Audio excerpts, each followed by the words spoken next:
Hello दोस्तों, उम्मीद है कि आप सब लोग ठीक होंगे। और स्टूडेंट्स, आज हमारी पाकिस्तान अफेयर्स की क्लास का लेक्चर नंबर 3 है। पिछली क्लासेस में पहले दो लेक्चर्स में हमने अरब इन्वेजन से हमारा लेक्चर स्टार्ट किया था। कल के लेक्चर में हमने दिल्ली सल्तनत पूरी कंप्लीट की थी।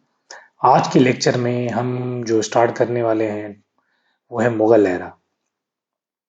As per strategy of our study, हम पाकिस्तान अफेयर्स को जो बिफोर पार्टीशन है 1947 से पहले है, उसके अंदर हम फेज वाइज चीज़ों को उठाएंगे। एक सर्टेन पीरियड उठाएंगे, उस पीरियड के अंदर जो मेन मेन इवेंट्स होंगे, जो रूलर्स होंगे, जो बड़े आर्किटेक्चर्स होंगे, और एमसीक्यू से रिलेटेड जितनी भी चीज़ें होंगी, वॉर्स होंगी, पर्सनैलिटीज होंगी, वो सारी चीज़ें हम डिस्कस करेंगे।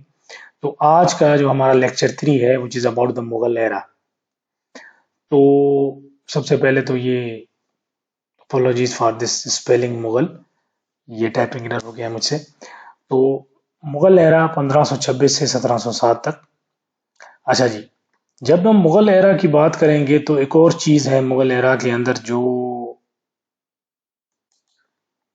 हमें समझनी पड़ेगी। एक टर्म यूज होता है, ग्रेट मुगल्स। कौन सा टर्म है? Great Mughals.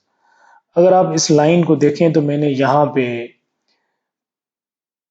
पांच, सॉरी 6 मुगल्स जो हैं वो यहाँ पे हमने लिखे हुए हैं। बाबर, हुमायूं, अकबर, जहांगीर, शाहजहां और औरंगजेब। मुगल एरा अगर आप वैसे देखें तो मुगल बादशाह तो आखिर में आके 1857 तक खत्म होते हैं, आखिरी बहादुर शाह जफर। और ये भी एमसीक्यूज आता है कि आखिरी मुगल बादशाह कौन था, वो था बहादुर शाह जफर। लेकिन जब हम ग्रेट मुगल्स की बात करेंगे या मुगल एरा जैसे हम कहते हैं, मुगल एरा के जब मुगल्स की डोमिनेंस थी, जब मुगल जो है ना बड़े ताकतवर थे, तो वो बेसिकली इन 6 मुगल्स तक थे। और औरंगजेब के बाद मुगल बहुत कमजोर हो गए। और इनके जो भी राइवल्स हैं, जितने भी राइवल्स हैं, वो जो है जनाब बड़े तगड़े हो गए और मुगल फिर कमजोर होना शुरू हो गए। तो इस वजह से औरंगजेब तक हम कह सकते हैं कि मुगल्स जो थे वो स्ट्रांग थे। और ग्रेट मुगल्स जो ये 5 हैं, बाबर ने मुगल्स की बादशाहत का कयाम किया इंडिया में। और जनाब औरंगजेब तक इनकी जो ग्रेट मुगल्स का सुनहरा दौर शुरू हुआ। औरंगजेब के बाद मुगल्स का जवाल शुरू हो गया, जवाल पजीर हो गए। तो 1526 से 1707 तक का जो है ना ये मुगल एरा कहलाता है, और ग्रेट मुगल एरा भी यही कहलाता है। अब हम कैसे पढ़ेंगे? अब हम पहले एक बाबर को उठाएंगे, उसके दौर में जो सारी चीजें रिलेटेड होगी वो पढ़ेंगे, फिर हुमायूं, फिर अकबर, फिर जहांगीर, फिर शाहजहां और फिर ऐसे औरंगजेब। तो सबसे पहले इस टेबल के अंदर आपने क्या चीज नोट करनी है? तो सबसे पहले बेटा आपने ये चीज नोट करनी है, तो पहला पहला बादशाह कौन था? वो तो था Babur. The first king was Babur. ठीक है। उसके बाद बाबर का एरा कहां से कहां तक था? हर बादशाह का आपने वो ईयर ऑफ रूलिंग याद करनी है कि कब वो बादशाह बना और कब उसकी बादशाह खत्म होगी। तो बाबर 1526 से लेके अपना जो है वो 1530 तक जो है बाबर बादशाह था। और ये उसका एरा था 1526 से लेकर 1530 तक। ठीक हो गया। उसके बाद सेकंड बादशाह आता है, कौन सा बेटा? वो आता है हुमायूं।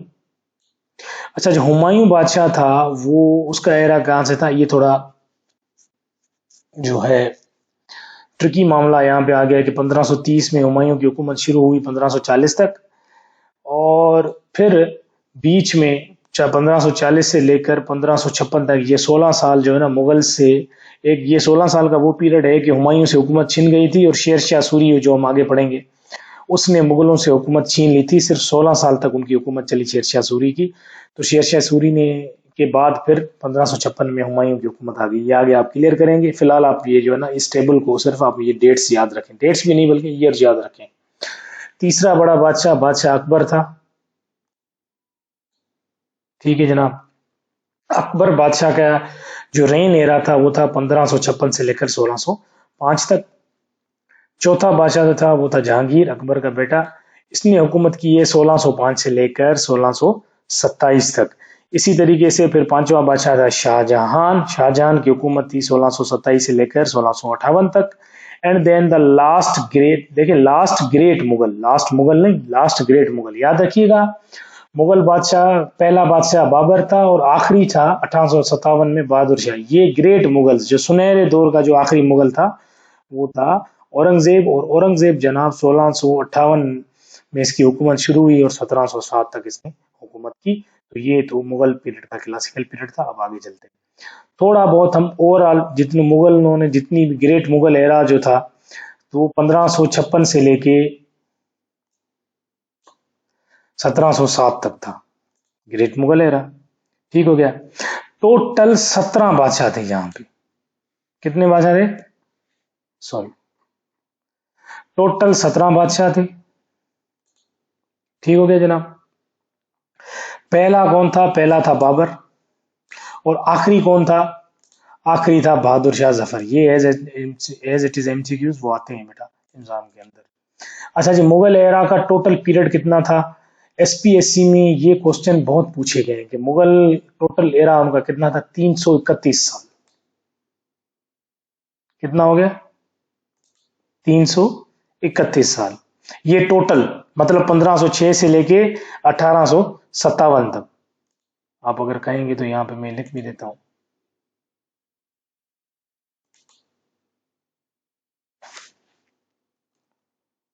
पंद्रह सौ छब्बीस टू 1857। ठीक हो गया। अब आप देखें यहाँ क्लिक करेंगे तो ये आपको नजर आ जाएगा कि 1526 से 1857 तक का ये एरा है। अच्छा, ग्रेट मुगल्स का जो एरा है ना, जिसे हम कहते हैं ग्रेट मुगल्स, जो ऊपर हमने ये 6 मुगल्स पढ़े, इनका एरा कहाँ से कहाँ तक था? ये था 1526 से लेके 1707 तक। अच्छा जी, आपको पता है कि जिस तरह मैंने पिछले लेक्चर में भी आपको जो है ना वो मुख्तलिफ रूलर्स और कितनी कितनी बादशाह उनके नाम याद करने के लिए एक सेंटेंस बताया था कि strong kingdoms toward strong lands. और यहाँ पे मैं आपको एक एक्रोनियम नेमोनिक्स बता देता हूँ। भजसा, बी ए BHAGSA। ठीक हो गया जनाब। B for Babar,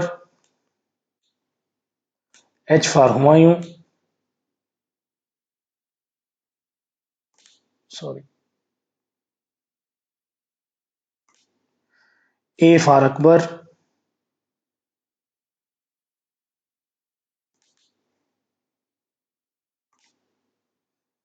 G for Jahangir, S for Shahjahan और A फॉर औरंगजेब। ठीक हो गया जी।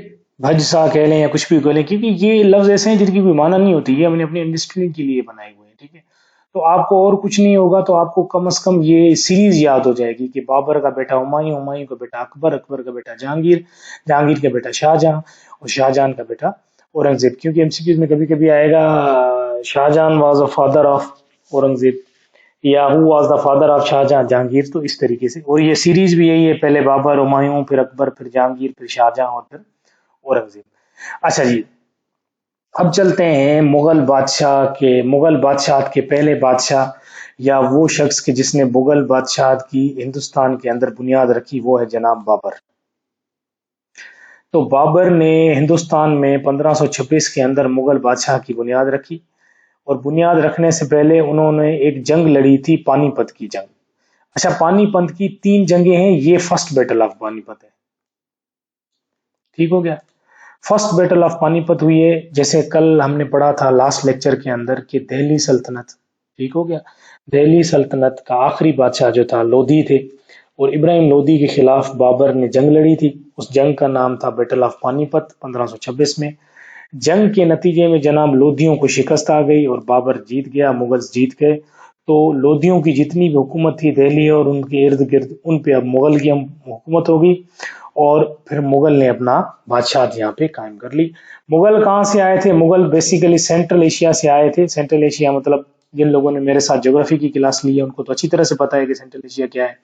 सेंट्रल एशिया मतलब Tajikistan, Uzbekistan, Turkmenistan, Kazakhstan, Kazakhstan, ये इलाका। यहाँ पे एक सिटी है फरगाना, मुगल्स बेसिकली वहां से आए थे। ठीक हो गया। बाबर ने लोधी के अलावा एक और जंग लड़ी थी हिंदू बादशाह के साथ, 1527 में बैटल ऑफ कानवा, और वो उन्होंने लड़ी थी राणा संगा से। ठीक हो गया जनाब। तो ये एज इट इज एमसीक्यूज आएगा कि राणा संगा के साथ जंग किसने लड़ी थी, वो जंग लड़ी थी बाबर ने, और उस जंग का नाम था बैटल ऑफ कानवा, और वो थी 1527 में। अच्छा जी, दूसरा, ये जितने भी बुलेट पॉइंट्स है ये हैं ही एमसीक्यूज, और ये सारे आपने याद करने, इनमें से कोई चीज आपने मिस नहीं करनी। ठीक हो गया। जरूर लेक्चर के दौरान किसी चीज पे मैं थोड़ा ज्यादा फोकस करूंगा, किसी पे कम फोकस करूंगा, लेकिन बुलेट पॉइंट्स की सारी चीजें आपने याद करनी है एज इट इज। सारे एमसीक्यूज यहां से आते हैं और ये सारे एमसीक्यूज ही हैं।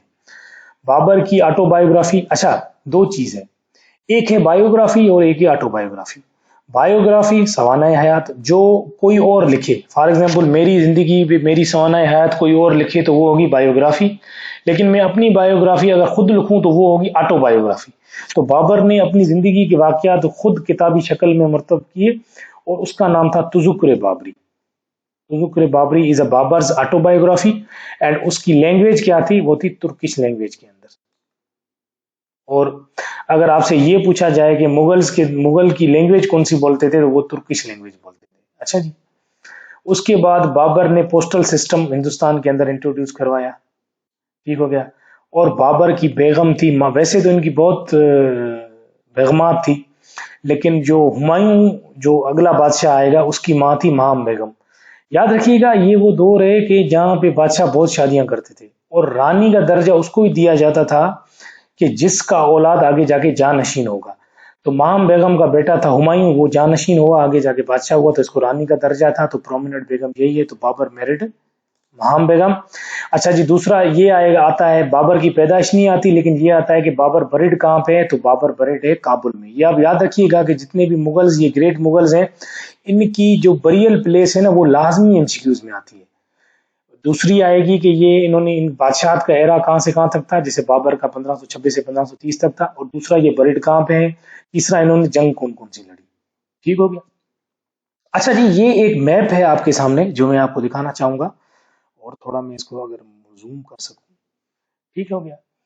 इस जूम मैप के अंदर ये जितना भी आपको ग्रीन कलर नजर आ रहा है जिसपे मुगल अंपायर लिखा हुआ है, ये यहां तक,